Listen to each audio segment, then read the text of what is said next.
오늘 하나님께서 이 자리에 함께 하셔서 하나님 영이시지만 보이지 않지만 여러분의 찬송을 받으신 줄 믿습니다. 오늘도 하나님의 은혜가 여러분의 가정과 삶 속에 항상 흘러넘치기를 주님의 이름으로 축원합니다. 우리 시간 인사 한번 하십시다. 우리 양쪽으로도 인사하시고 앞뒤로도 한번 인사합시다. 주님의 이름으로 사랑합니다. 축복합니다. 감사합니다.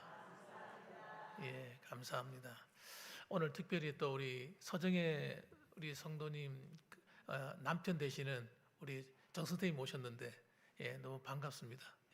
얼굴이 빛나는 것 같아요. 아주 환하시네요. 너무너무 감사합니다. 귀한 걸음 해주셔서 너무 감사드려요. 오늘은요 우리 구정설을 앞두고 우리가 어떤 말씀을 함께 나누고자 하냐면 여호수아서 24장에 있는 14절 15절 말씀으로 은혜를 함께 나누려고 합니다. 오늘 설교 제목은 이렇습니다. 가문을 살리는 위대한 선택, 이런 제목입니다. 한번 따라 합시다. 가문을 살리는 위대한 선택. 선택을 잘해야 됩니다. 이 선택을 잘못하면요 평생 고생이에요. 선택을 똑바로 하면 이 우리가 살아가는 이 세대도 내가 복을 받지만 내 세대도 복을 받고 영원한 복이 있는 겁니다. 이제 우리 구정설이 시작되었기 때문에 연휴가 이미 시작되었어요. 지난 금요일 저녁부터 해서 토요일 또 주일 월, 화, 수 이렇게 진행이 되는데 원래는 화요일이 설 명절입니다. 이 설이 되면은 온 가족들이 함께 모이고 함께 왕래하고 그런 기간이잖아요. 그래서 이 명절은요 굉장히 중요합니다. 이 명절은 그냥 늘 하는 거 뭐 그렇게 하고 흘러보내면 안 돼요. 이 명절을 잘 활용하셔야 돼요. 그래서 우리 성경책에도 보게 되면 이 중요한 명절들이 있잖아요. 특히 이스라엘의 3대 절기 하면 여러분 기억나십니까? 뭐가 있죠? 유월절, 그리고 초막절, 뭐 그런 게 있잖아요. 초실절, 뭐 이런 절기가 있지 않습니까? 그런데 이 절기들 가운데서 큰 명절이라고 할 때는 여러분 마치 우리나라의 이 설날과 똑같은 거예요. 추석과 같은 이런 설계입니다. 온 나라가 그냥 총동원돼서 함께 모여서 하나님께 예배하고 그렇게 절기를 지킵니다. 그런데 이 명절을 통해서 우리가 꼭 해야 될 것이 뭐냐 그러면 오랜만에 가족들이 모이면 야, 너 어떻게 살았냐? 너 아이들은 공부는 잘하냐? 사업은 잘 되냐? 직장은 잘 다니고 있냐? 뭐 결혼은 어떻게 할 거냐? 뭐 이런 이야기보다도 더 중요한 이야기를 나눠야 돼요. 오늘 본문의 말씀 보면 여호수아는 훨씬 더 우리에게 근원적인 질문을 던지고 있습니다. 근원적인 질문을 던져요. 너희는 도대체 너희의 주인은 누구냐? 네 인생의 주인은 누구냐는 거예요. 나는 여호와만 섬기겠다. 나는 하나님만 섬기며 살겠다. 그러면서 이 여호수아가 자신의 신앙에 대한 이야기를 도전하고 있습니다. 여러분, 여러분의 가문의 주인은 누굽니까? 여러분 무엇을 섬기며 살 겁니까? 어디다 초점을 맞추고 살 거냐 이거예요. 오늘 이 질문을 통해서 여호수아는 대단히 비장한 결단을 가지고 이스라엘 백성들에게 도전하고 있는 거예요. 세상 사람들은 이런 신을 섬기고 저런 신을 섬기고 그렇게 열심히 섬기며 살고 있는데 너희들은 누구를 섬길 거냐? 정해라는 겁니다. 정해라. 나는 온 천지 만물을 창조하시고 지금도 온 우주를 다스리고 섭리하시고 심판하시고 운영하시는 통치하시는 그 하나님을 난 섬기겠다는 거예요. 난 시시한 이런 잡다한 신들 섬기지 않겠다는 겁니다. 그래서 여러분 이 명절을 통해서 여러분 가문이 하나님을 바르게 섬기는 가문으로 쫙 질서가 잡혀야 됩니다. 질서가 잡혀야 돼요. 먼저 그렇게 되기 위해서는 이 설 명절을 여러분 따라합시다. 하나님의 은혜를 기억하는 날로 만들어야 된다. 하나님의 은혜를 기억해야 돼요. 성경에서 말하는 명절은 단순한 휴식 기간이 아닙니다. 모여서 한번 우리 놀자, 재미있게 한번 놀아보자 이런 날들이 아니었어요. 성경 전체를 관통하는 이 명절의 핵심 키워드가 뭐냐면요, remember입니다. remember. 기억하라는 기억하라. 하나님을 기억해라. 하나님의 은혜를 기억해라는 거예요.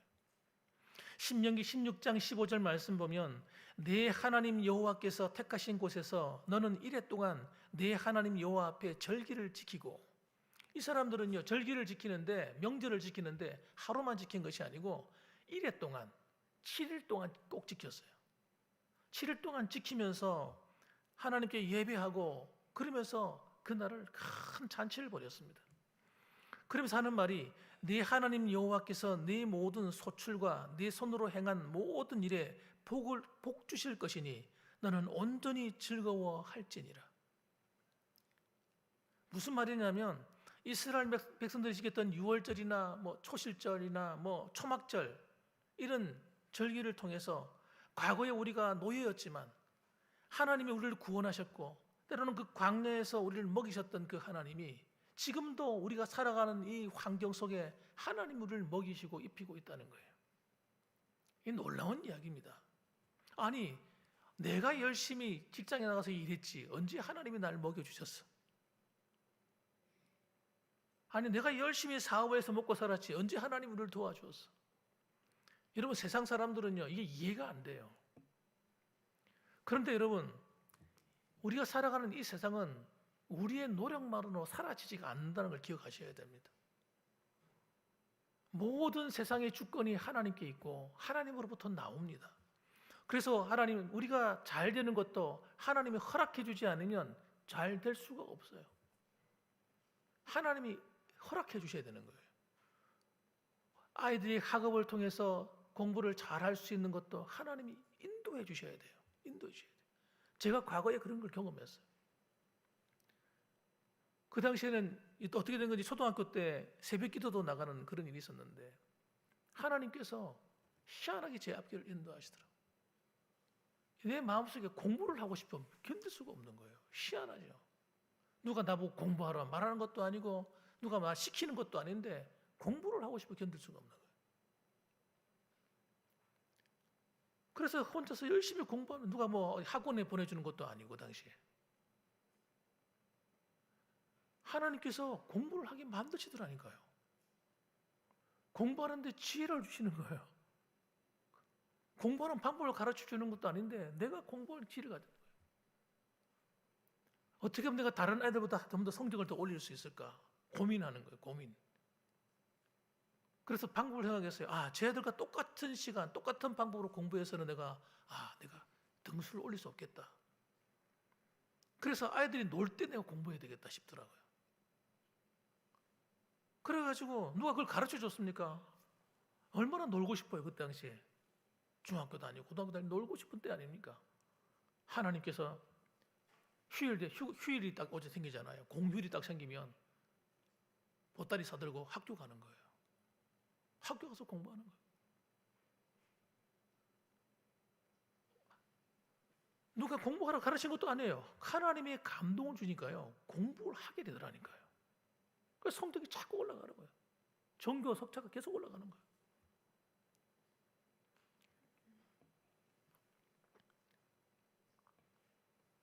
반에서 1등도 하고, 여러분 계속해서 성적이 올라가는 겁니다. 하나님이 함께 하시면 여러분 우리에게 공부할 수 있는 능력을 주는 겁니다. 아이들에게 위해서 기도하고 아이들을 하나님께 맡기고 하면 하나님이 아이들로 하여금 공부하게 만드셔요.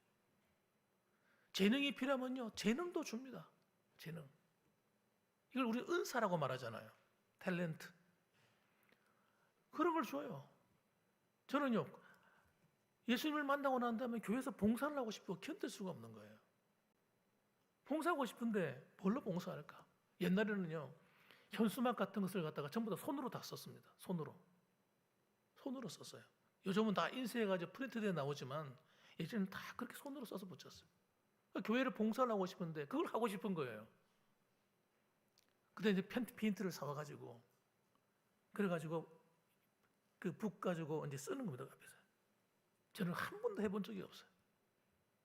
하나님의 사모하는 마음이 생기니까요. 그런 것을 쓰는 재능을 주시더라니까요. 은사를 주시더라고요. 주일에 그걸 봉사하면서 아이들한테 하나님께 기도하는 기도문이라든지 시를 쓰게 만들었어요. 시를 딱 쓰고 하고 나오잖아요. 그러면 그걸 갖다가 너무 아까워서 그냥 보고 버릴 수가 없잖아요. 그래서 그걸 갖다가 시와 판넬로 만들었습니다. 그래서 전시회를 했어요. 그걸 누가 뭐 가르쳐 줍니까? 누가 어떻게 해라 말해 줍니까? 제가 그걸 갖다가 쓰는 거예요.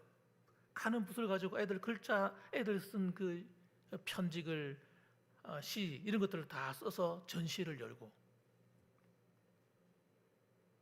하나님을 사랑하는 마음을 가지니까요.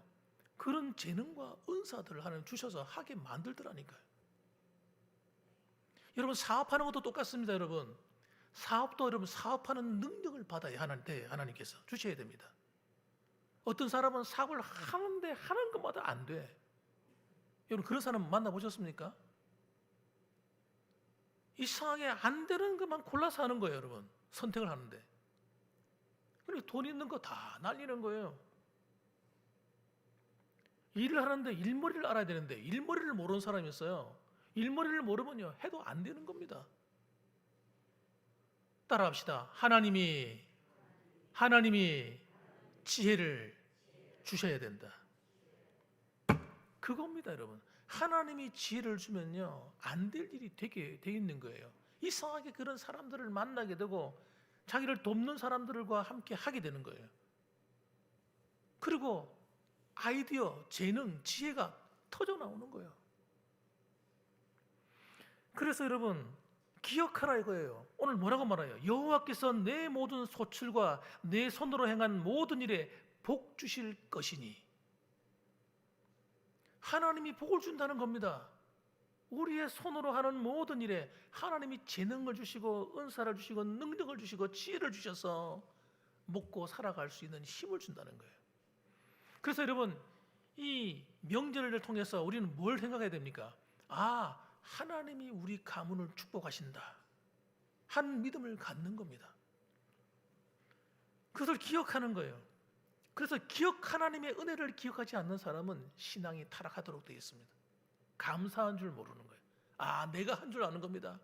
내 힘으로 했지 내 능력으로 했지 교만해지고요 하나님의 은혜를 다 잊어버리는 겁니다. 따라합시다. 하나님의 은혜로 우리의 자녀들이 우리의 가문이 빛나게 됩니다. 그걸 믿으셔야 돼요. 그래서 우리는 그 하나님을 바라보고 가족들이 모여서 뭐 하는 거예요? 함께 예배를 드리고 하나님께 영광을 돌리는 날로 삼는 거예요. 사사기 2장 10절 말씀 보니까 이런 말씀이 있습니다. 그 세대의 사람도 다 그 조상들에게로 돌아갔고 그 후에 일어난 다른 세대는 여호와를 알지 못하며 여호와께서 이스라엘을 위하여 행하신 일도 알지 못하였더라. 여러분 사사기 시대에 딱 들어오면요 사사기는 400년 동안 영적인 암흑기를 겪게 됩니다.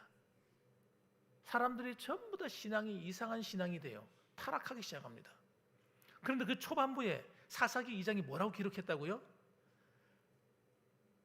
그 세대의 사람들이 다 죽어서 조상들에게 돌아가고 난 다음에 그 후에 일어난 다른 세대, 다른 세대는 여호와를 알지 못하였더라. 여호와는 하나님의 이름이잖아요. 하나님을 알지 못하는 세대가 일어난 거예요. 어쩌다 이런 일이 벌어진 겁니까? 어떻게 그 다음 세대가 아니라 다른 세대가 되고 말았습니까? 신앙을 전수해 주지 못한 겁니다. 믿음을 전수해 주지 못한 거예요. 그러니까 그 시대로 끝나버리는 거예요. 그 다음 세대는 하나님을 다 떠나버리는 거예요. 그 이후로부터 하나님이 그들을 복 주시고 그들을 축복하지 않으니까 그 나라가 갈수록 쇠하는 겁니다. 주변에 있는 나라들이 강해져 가지고 툭하면 이스라엘을 공격하고 괴롭히고 막 힘들게 만드는 거예요. 농사를 열심히 지어놓으면요 적들이 쳐들어와서 그 농사지은 걸 전부 다 발로 밟아버리고 못 먹게 만들어버리고 경제에 어려움이 오고 전쟁이 나서 사람이 죽고 나라가 말이 아닌 거예요. 말이 아닌 거예요. 하나님을 떠나버리고 버린 결과가 있는 것입니다. 충격적인 말씀이죠. 분명히 믿음의 세대로 출발했는데 그 다음 세대가 아니라 다른 세대가 돼버린 거예요. 믿음이 없는 다른 세대. 신앙을 물려주지 못한 겁니다. 그래서 여러분, 이런 우리 설명들을 통해서 우리는 가정마다 모이면 그래, 너희들 자유롭게 해라, 이런 게 아니라 아이들을 오게 만들어야 돼요. 오게 만드셔야 돼요. 그러나 바쁘지만 꼭 와서 우리 함께 얼굴 보고 가자. 만일 당일날 모르면 그 다음 날이라도 오더라고, 다음 주라도 오도 만들어서 이 명절을 통해서 자녀들을 꼭 만나셔야 돼요. 만나서 함께 예배를 드리셔야 됩니다. 그 인간적인 말은요, 아무 힘이 없어요. 인간적인 이야기, 이런 잔소리처럼 들립니다. 야, 열심히 살아, 똑바로 살아, 믿음 가지고 살아, 이런 말은요, 잔소리처럼 들린다고요. 예배를 드릴 때 예배를 통해서 아이들에게 하나님께서 주신 말씀을 나눠줘야 돼요. 우리가 앞으로 어떻게 살아야 될지, 우리 가문은 믿음의 가문이 되는 것에 이유를 가르쳐 줘야 돼요. 아름다운 신앙을 전수해 줘야 돼요. 이 신앙이 바르게 들어가면요, 그 아이들은 절대 하나님을 배반하지 않게 돼요. 부모를요, 업수여기지 않게 됩니다. 바른 믿음이 들어가면요, 부모를 정말 사랑하고 공경하게 돼요. 그리고 이 하나님의 사랑에서 이루어진 가문은요, 형제끼리도 사랑하게 됩니다. 형제끼리도 서로 좋아하고 섬기고 아름다운 가정을 만들어가게 돼요. 여러분, 우리 가문의 진정한 뿌리는, 여러분, 우리를 지금까지 인도하시는 것은 하나님의 은혜라는 사실을 똑바로 우리가 알고 있어야 돼요. 세상 사람들은 어떻게 말하느냐, 우리 조상이 잘된 거는, 우리가 잘 되는 것은 조상들이 묫자리를 잘 만들어서 그런 거라 생각합니다. 묫자리를 잘 놓아서, 운이 좋아서, 운수가 좋아서, 이렇게 생각하는 사람이 많습니다. 우리는 여러분, 묫자리가 좋아서 그런 게 아니고 하나님이 우리와 함께 해주셔서 잘 되는 사람들이 되셔야 돼요. 그래서 이스라엘 백성들은요, 하나님이 지금까지 우리와 함께 해줬다는 사실을 알기 때문에 그 하나님을 에벤에셀의 하나님이라고 불렀습니다. 따라합시다. 에벤에셀의 하나님. 지금까지 우리를 도우신 하나님이라는 거예요. 우리가 신앙을 똑바로 가지지 않고 살기 때문에 사사기 시대처럼 어려움을 당하는 거예요. 우리 믿는 성도들이 바른 믿음을 가지고 살지 않으면 우리가 후손들에게 아름다운 유산을 물려줄 수가 없어요. 아이들에게 잘 먹고 잘 사는 게 중요한 게 아니에요. 좋은 직장을 가지는 게 중요한 게 아닙니다. 공부를 잘하는 게 중요한 게 아닙니다. 그 아이가 믿음을 가지고 살고 있냐는 거예요. 이 믿음을 물려주면 여러분, 하나님의 축복이 따라다니는 사람이 돼요. 신명기 28장에 보니까 뭐라고 말합니까? 하나님 말씀에 청종하는 자가 되면 어떻게 된다 말합니까? 모든 민족 위에 뛰어나게 하실 것이요. 따라합시다. 모든 민족 위에 뛰어나게 하실 것이요. 여러분, 이런 축복을 그냥 물려주는 거예요. 내가 만들어낼 수 없잖아요, 그거. 이 수많은 사람들 속에서 얼마나 치열하게 경쟁하면서 사업을 하고 직장을 다니고 공부를 합니까? 그런데 하나님이 도와주셔가지고 그들로 하여금 모든 민족 위에 뛰어난 복을 주신다고 하니 기가 막힌 은혜 아니겠습니까? 더 놀라운 것은 뭐냐면 여러분, 들어와도 복을 받고 나가도 복을 받는다는 거예요. 하나님의 축복이 따라다니는 사람이 된다는 거예요. 머리가 될지언정 꼬리가 되지 않는다는 거예요. 이런 놀라운 약속들이 여러분, 하나님을 바르게 믿는 신앙 안에 다 들어있는 것입니다.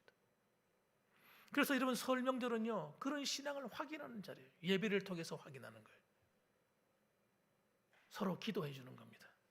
아버지가 오면, 어머니나 아버지나 애들이 오면 그냥 잘 왔나, 알았다, 맛있는 거 먹고 헤어지는 그런 건 세상 사람들 하는 거고, 우리 믿는 성도들은요, 부모의 축복이 아이들이 흘러가야 돼요. 아이들이 오면 이리 와, 머리 숙여라, 이리 와, 머리 숙여. 아이들이 용돈을 가지고 오거나 이러면 이리 와, 내가 기도해 줄게. 아이들 위해서 축복해 주세요. 내 믿음이 가거든 손을 얹고 기도해 주세요. 손을 얹고. 성경대로 축복 한번 해주시기 바랍니다. 하나님 아버지, 2026년도가 밝았습니다. 하나님, 우리의 장남이, 우리 차남이, 우리의 장녀가, 차녀가, 삼녀가, 우리 손주들이 오면 애를 다 축복해. 용돈만 주고 보내지 마세요. 애들이 오면요, 용돈도 쥐어주고 이리 와라, 내 기도해 줄게. 그래서 이 아이들이요, 부모의 축복권을 받아야 됩니다, 여러분. 물론 우리가 뒤에서 기도하고 있죠. 평소에도 기도해 주지요. 그러지만 아이들에게 축복을 해줌으로써 아이들이 우리 어머니의 기도가, 우리 아버지의 기도가 내게 나타나고 있구나. 아이들이 깨닫는 거예요. 생활하면서. 그래서 교만해지지 않는 거예요. 내가 잘나서, 내가 지혜로워서 이런 착각을 하지 않는 겁니다, 여러분. 우리 어머니가 나를 위해서 그렇게 기도하시더니 이렇게 되었구나. 우리 아버지가 나를 위해서 늘 가면 축복 기도해 주시는데 아버지의 기도대로 내가 되는구나. 사랑하는 성도 여러분, 부모는 여러분 영적인 가장입니다. 영적인 제사장들이에요, 가정에서. 그런 영적인 가장으로서, 영적인 제사장으로서의 사명을 감당하셔야 돼요. 그래서 신앙을 물려주셔야 됩니다. 두 번째는 여러분, 전통 속에서 효도로 신앙을 지켜서 행해야 됩니다. 그리스도인들이 명절에 가장 힘들어하는 부분이 뭐냐면 특히 불신 가정에서 함께 신앙생활하는 분들입니다. 불신 가정에는요, 기본적으로 뭐가 있습니까? 제사제도가 있습니다. 우리 전통이죠, 전통. 그 제사를 반드시 드려야 됩니다. 제사를 유교에서 나온 것인데 이 제사를 왜 드리냐 하면요, 부모를 기억하고 공경하는 목적으로 만들어낸 거예요. 그래서 유교는 원래 내세관이 없는 그런 종교지 않습니까? 그런데 내세를 믿어서 그런 것이 아니라 부모를 공경하게 하기 위해서 의도적으로 만든 것이 제사 제도입니다. 그런데 여러분, 우리 그리스도인들은 부모를 공경하는 것을 가볍게 여기거나 여러분 우습게 여기거나 그러지 않습니다. 왜냐하면 성경 전체가, 신구약이 모두가 흐르고 있는 내용이 뭐냐면 효를 강조합니다. 보통 강조하는 게 아니에요. 하나님이 직접 십계명을 전달해 주셨을 때 십계명 안에 하나님이 집어넣어 놓은 것이 뭐야? 네 부모를 공경하라 하는 겁니다. 공경하지 않는 자는 하나님의 법을 어기는 거예요. 죄를 범하는 겁니다, 여러분. 그만큼 아주 심각하게 다루고 있어요. 특히 서신서에 보게 되면 에베소서 6장 2절 말씀 보면 네 아버지와 어머니를 공경하라. 이것은 약속이 있는 첫 계명이니. 내 아버지와 어머니를 공경하라. 이것은 약속이 있는 첫 계명이니. 이렇게 말하면서 구약에 있는 십계명에 있는 말씀을 그대로 가져다가 적용하고 가르쳤습니다. 효도는 여러분 인간 윤리의 으뜸이에요. 사랑과 관계에서 가장 중요한 원리가 효입니다. 효. 부모를 우습게 여기는 그리스도인들은 절대 있을 수가 없습니다. 여러분, 부모 공경은 여러분 선택이 아니라 당연한 거예요. 성경이 명하는 것은 여러분 우상 숭배를 금하는 거지 부모 공경을 금하는 게 아닙니다. 우리가 제사를 지내지 않는다고 해서 부모 공경을 멈추라는 뜻이 아닙니다, 여러분. 모압 여인 룻이 성경에 나옵니다. 룻기서를 읽어보면 나오는데 나오미가 나라가 너무 살기 어려우니까 가뭄이 오고 해서 고향 땅, 하나님이 명하신 땅을 떠나서 모압으로 이사를 갔어요. 남편과 함께 이사를 갔는데 거기서 쫄딱 망했습니다. 하는 일마다 안 되고 심지어는 자기의 아들들 다 죽고 남편 죽고 정말 남은 것은 결혼했다 살아있는 자부들하고 자기 이 3명만 남아있는 거예요. 그래서 며느리한테 얘기합니다. 다 떠나가라. 나는 가진 게 아무것도 없고 나는 이제 고향으로 돌아가서 살련다 하고 모압에 있는 그 자부들을 다 돌려보내는데 이 룻이라고 하는 이 자부는 안 가는 거예요. 저는 떠나지 않겠습니다. 저는 우리 어머니 하나님을 섬기고 제가 어머니를 공경하며 살겠습니다. 그러고는요, 성경에 보니까 나오미인 시어머니를 붙쫓았다. 붙어서 떠나지 않았다는 거예요. 그래가지고 그 시어머니를 모시고 가나안 땅으로 이사를 온 겁니다.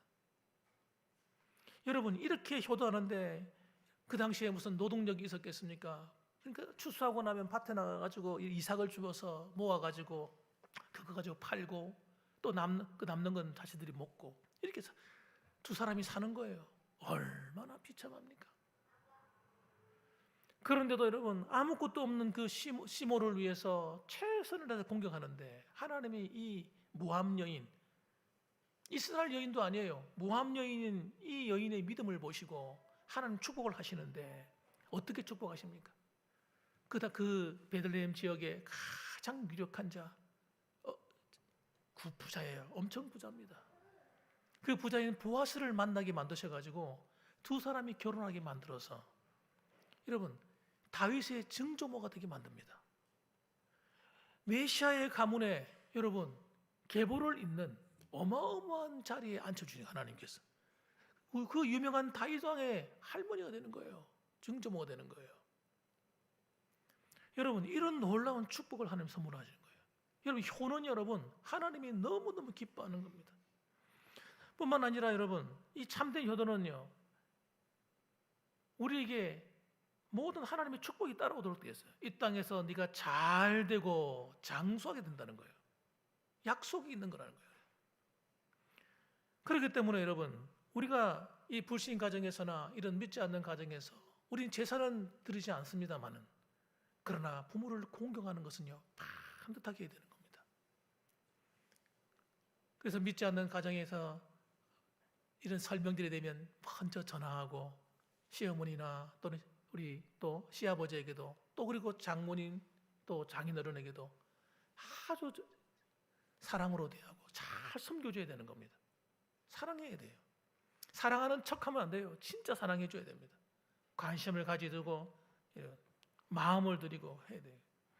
이렇게 할 때에 알게 되는 거예요. 아, 그렇구나. 기독교는 효를 중요시하는구나. 제사를 드리지 않는 것뿐이구나. 분명히 알게 되는 것입니다, 여러분. 그래서 여러분, 지혜롭게 이런 공경하는 것을 우리가 계속해야 되고, 명절에만 그렇게 할 것이 아니라 평소에도 카톡으로도 날려주고 때로는 사랑의 고백도 하고 이렇게 해서 좋은 믿음의 관계를, 사랑의 관계를 만들어가는 그런 아름다운 우리 그리스도인의 자녀들이 되어야 될 줄 여러분 믿으시길 바랍니다. 마지막 세 번째로는 여러분, 세대 간의 신앙의 전수하는 날로 삼아야 된다는 거예요. 우리가 첫 번째도 말씀드린 것처럼 명절은 기억하는 날이다. 하나님을 기억하는 날이에요. 신앙을 전수해 줘야 돼요.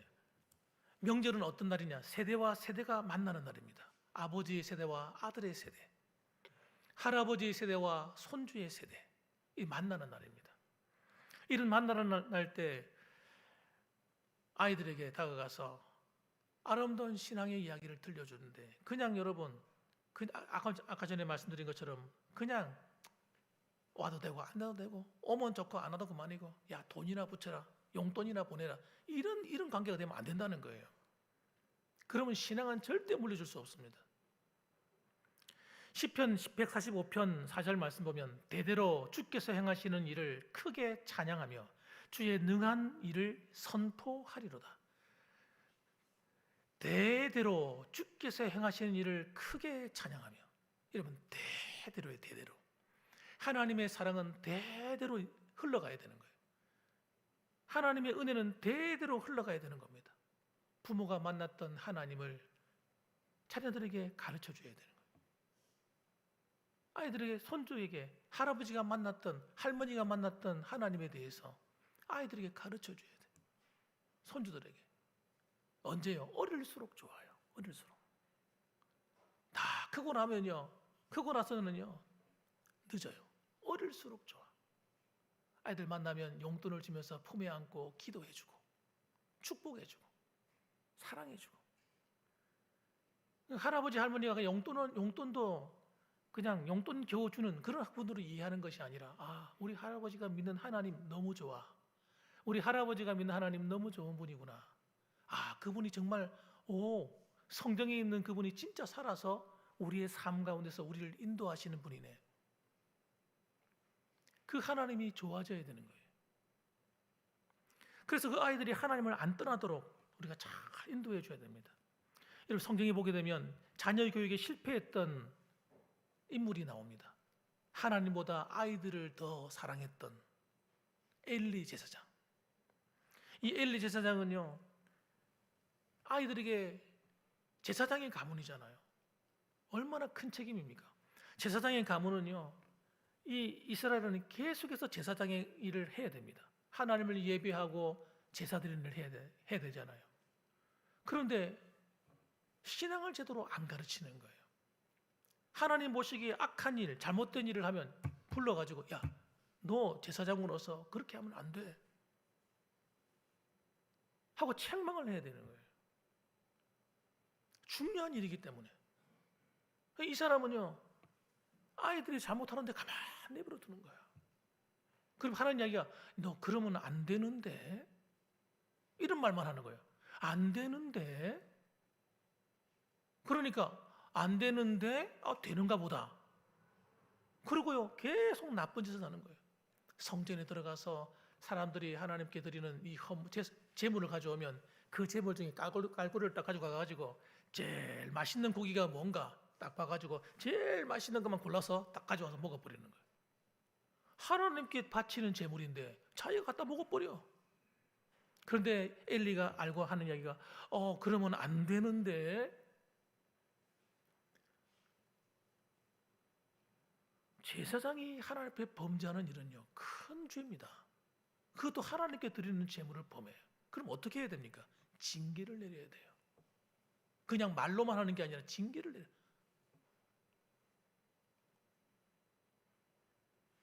그러니까 그 아들이 하나님 무서운 줄 모르는 거예요. 그러면 뭐합니까? 성들에서 수종들은 여종들이 있는데 여종들을 겁탈하는 거예요. 성폭행하는 겁니다. 그런데 엘리가 뭐라고 하는지 아십니까? 그 이야기를 듣고 하는 이야기가, 그러면 안 되는데 이러고 말아버리는 거예요. 이야, 징계를 내려야 되죠. 여러분, 정말 잘못하는 것은 징계를 내고 책망을 내야 되는 거예요. 가만 내버려 두니까 어떡합니까? 그 두 아들이 그렇게 악한 행위를 하며 자라나니까 하나님이 그들과 함께 하지 않는 거예요. 전쟁이 일어났습니다. 하나님께서 전쟁이 일어났는데 이들이 법궤를 메고 나갔어요. 하나님의 법궤 얼마나 대단한 겁니까? 여러분, 이스라엘 백성들보다도요, 그 블레셋이라는 적군이 그 이야기를 듣고 두려워 떨었어요. 우와, 하나님의 법궤가 왔다. 우린 다 죽었다. 이제 큰일 났다. 전쟁이 붙었는데 이상한 일이 벌어졌어요. 하나님이 안 도와주는 거예요. 블레셋이 싸우는데 이거 봐라, 법궤가 들어왔는데 뭐 이거 아무것도 아니네. 블레셋이 힘을 얻어가지고 용기를 얻어가지고요, 이스라엘을 다 죽여버렸습니다. 그때 법궤를 빼앗겼어요. 세상에 이런 망신, 이런 망신이었어요. 그리고 두 아들은 그 자리에서 죽어버렸어요. 하나님이 죽여버렸습니다. 엘리는 어떻게 됐습니까? 그걸 갖다가 그 소식을 듣고 있다가 자리에서 일어나다가 뒤로 자빠져가지고 목이 부러져 죽었어요. 이 엘리는요, 너무너무 바보 같은 사람이에요. 아이들이 잘못할 때 똑바로 안 가르치는 바람에 자기도 망하고 자손들도 망하는 거예요. 대가 끊어지는 거예요. 멸문쥐야 당해, 멸문쥐야. 이 홈리와 비느하스라는 이 악한 아들들, 그 불행을 여러분, 우리 잊지 마셔야 됩니다. 신앙은 우리가 똑바로 가르치지 않으면 여러분 안 되는 부분이에요. 아이들이 잘못을 범하고 잘못하면요, 분명히 가르쳐줘야 돼요. 그건 잘못이라고 말해줘야 돼요. 그 길로 가면 안 돼. 큰일 나. 죄 짓고 살아서 절대 행복할 수 없어. 여러분, 죄 짓고 잘 되는 사람 보셨습니까, 여러분? 죄 짓고 잘 되면 그게 문제예요, 문제.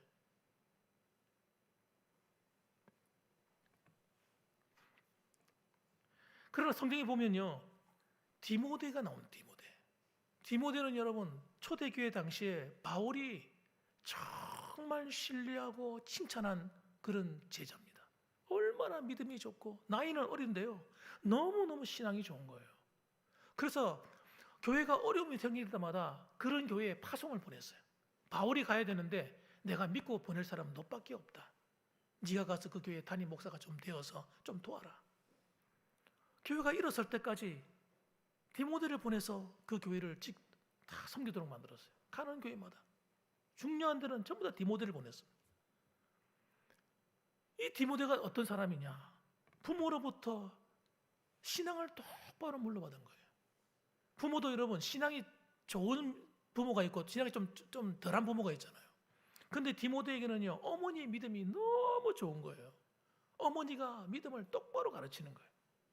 근데 어머니는 또 어디서 배웠느냐, 그 신앙을? 그의 외할머니 로이스로부터 그 신앙을 물려받은 거예요. 여러분, 신앙은 전수되는 겁니다. 저절로 아이들이 신앙생활 잘하는 거 아닙니다, 여러분. 아이들을 믿음으로 살아갈 수 있도록, 예수 믿는 것이 행복할 수 있도록 아이들로 이런 명제를 통해서 가르치는 거예요. 인도하는 거예요. 이제 다 커났다고, 이제 끝났다고 생각하시면 안 되는 거예요. 근데 우리가 천국 가는 그날까지 남아있는 우리 믿음의 후세들이 쓴 잔을 마시지 않도록, 하나님의 사랑의 잔을 마실 수 있도록, 한 은혜의 잔을 맞으며 살아갈 수 있도록 좋은 신앙의 모델을 보여줘야 됩니다. 그래서 명절에는 자녀들을 훈계하는 게 아닙니다. 예배를 통해서 함께 만나는 거예요. 그리고 그들에게 내가 만난 하나님을 가르쳐줘야 되는 거예요. 믿음으로 살아갈 수 있도록 도전해줘야 되는 것입니다. 우리가 잘 먹고 잘 사는 거 별거 아닙니다, 여러분. 돈 좀 있는 거 별거 아니에요. 그거요, 있어도 되고 없어도 되는 거예요, 솔직히 말해서. 그게 우리의 운명을 좌우하지는 않습니다. 그러나 신앙은요, 우리의 운명을 좌우하는 거예요. 이 땅을 살아가는 뿐만 아니라 내세에서도 운명을 좌우합니다. 죽고 나면 끝이 아닙니다, 여러분. 끝나는 게 아니에요. 두 갈래 길이 있는 거예요. 여러분, 영원한 세계가 있다는 걸 아셔야 돼요. 천국도 있고 지옥도 있어요. 우리는 여러분 육신만 갖고 사는 사람이 아닙니다. 영이 우리 안에 있어요. 이 영은 나이도 안 듭니다, 여러분. 우리의 영은 여러분 나이도 안 들어요. 어릴 때, 젊을 때 그 느낌이 나이가 들어서 그대로 남아있어요. 그 영은 여러분, 우리가 생명이 끝나면요, 그 영이 떠나서 하나님께로 올라가는 거예요. 천국이 있다는 걸 아셔야 돼요. 지옥도 있다는 걸 아셔야 돼요. 그래서 이 땅에서 여러분 내 마음대로 살면 안 돼요. 죄 짓고 방탕하게 살면 안 됩니다. 이 땅을 살아가면서도 고난을 면치 못해요. 그렇게 살면. 내 마음대로 죄 짓고 방탕하게 살면요, 이 땅 살아가는 날도 고난이 다가와요. 이 세상을 떠나고 나면 더 큰 일이 벌어집니다. 그러므로 여러분, 우리는 이 명절을 통해서 바른 신앙을 물려주고 바른 신앙을 세워나가는 그런 기회로 반드시 삼아야 되는 겁니다. 시편 128편 1절 말씀 보면 여호와를 경외하며 그의 길을 걷는 자마다 복이 있도다. 한번 따라서 같이 한번 해봅시다. 여호와를 경외하며 그의 길을 걷는 자마다 복이 있도다. 여호와를 경외할 줄 알아야 돼요. 하나님을 두려워할 줄 알아야 돼요. 하나님을 우습게 여기면 안 됩니다. 하나님을 만만하게 여기면 안 됩니다, 여러분. 하나님은 살아계신 하나님이시오. 오늘도 우리를 다스리시고 우리의 복의 근원 되시는 분이십니다. 세상의 복은 환경에 따라 바뀌고 변하지만 하나님은 변하지 않으십니다. 그 하나님은 오늘도 우리와 함께 한다는 사실이에요. 그래서 시편 1편은 말합니다. 복 있는 사람은 악인의 꾀를 따르지 않고 오직 여호와의 율법을 주야로 묵상하는 자라고 가르칩니다. 악을 버리는 거예요. 하나님 기뻐하지 않는 죄는 버려야 됩니다. 죄를 짓고 마음대로 살아갈 수는 없습니다. 하나님 앞에 돌아와서 하나님 말씀에 순종해서 우리는 하나님의 뜻을 따라 살아가는 사람이 되어야 됩니다. 그렇게 살아가면 뭐라고 얘기합니까? 마치 그러한 가문은, 그러한 집안은, 그러한 후대들은 마치 가뭄이 와도 잎사귀가 마르지 아니함 같으니 그의 행사가 다 형통하리로다. 할렐루야. 다, 따라합시다. 다 형통하리로다. 하나님께서 그렇게 약속하시는 거예요. 그러므로 여러분, 오늘도 우리가 하나님 앞에 내려와서 여러분 하나님을 높여드리고, 잠언서 22장 4절 말씀 보니까 겸손과 여호와를 경외함에 보상이 따르는데 그 보상은 재물과 영광과 생명이니라. 영원한 생명. 이 땅 살아가는 날 동안도 보상이 따를 뿐만 아니라 내세에도 영원한 생명이 주어진다는 이 사실을 여러분 기억하시고, 이번 명절을 통해서 정말 가족들이 함께 만날 때에 그냥 왔다가 그냥 가는 시간이 되지 마시고 신앙으로 함께 뭉치는 자리가 되시고 예배를 통해서 하나 되는 자리가 되시고 하나님께 영광 돌리는 복된 시간 되시기를 주님의 이름으로 축복합니다. 아멘. 기도하겠습니다.